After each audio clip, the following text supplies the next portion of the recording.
I mean, this chap was Ken's first bass player and his final bass player. So what a lovely full circle of things today.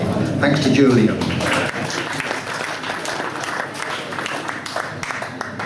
Now, Ray and I were talking about this project quite a few years ago. We'd started the book even earlier that still hasn't come out, you see, about the great Bill Russell, and with luck it's coming up next year. But we thought we'd like to do something on Ken as a kind of supplement to the book that he wrote towards the end of his life that had to be rather hastily done because he wasn't well. So we were hoping we'd be able to tell much more than he either wanted to speak about or had time to speak about. By the way, I've only just noticed one of Ken's dearest friends from way back who's joined us. Let's applaud him, Alan Gatwood. Thanks for being here, Alan. Alan's one of the people in that period when these young guys were struggling to play the music they loved. He really helped them a lot in those days, and I'm glad to see he's still with us. But anyway, we were talking about putting a book about Ken together, and luckily the Trust offered to sponsor us on this, and we are very lucky because if we'd gone to a so-called mainstream publisher, there would have been all sorts of restrictions and constrictions and this and that, but we've had carte blanche from the Trust and they've always been very kind to us on this. But this is more of an occasion to thank everyone who's helped us, because we tried to make it like a documentary about Ken's life. Ray's a bit shy, so I'm talking on his behalf. He's what Ken would have called a CFA, the co-something orphans. So I'm talking on Ray's behalf, but he's done the hard bit. I did quite a few of the interviews, and quite a lot of other people kindly wrote pieces, but Ray put it all on the computer, so that's been a miracle in itself.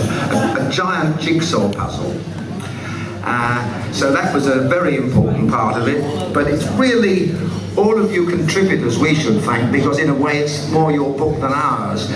But one of the most important sides of it, and we were extremely lucky too, is because of the sort of brotherhood that were members of the Trust. We found, well, we had an offer from this man who was in book production, and if it hadn't been for him, it wouldn't have turned out half as good a production, and it's David Bann. So let's toast David Bann. He's here.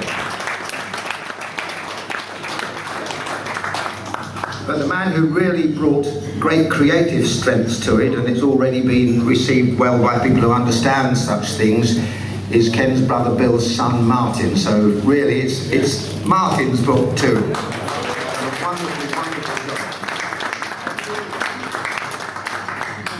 But we have been lucky in being able to talk to a lot of the people who were with Ken in the very earliest days, like Ron Bowden, for example, who I believe is here today. So we've got to raise a glass to Ron, again, who was with Ken in those early days.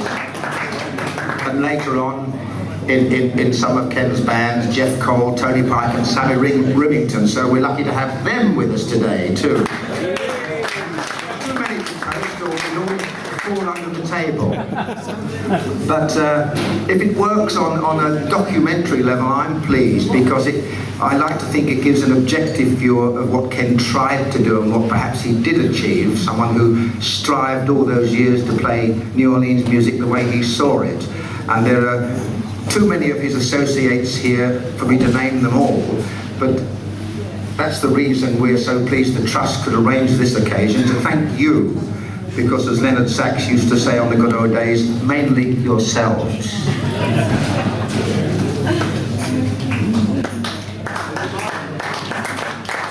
And let's not forget the 100 Club, where we're lucky enough to be today, thanks to Jeff and Roger, and Ken had many of his happiest years here after his own club closed, and luckily it seems that this club is going to stay open, so let's toast the 100 Club.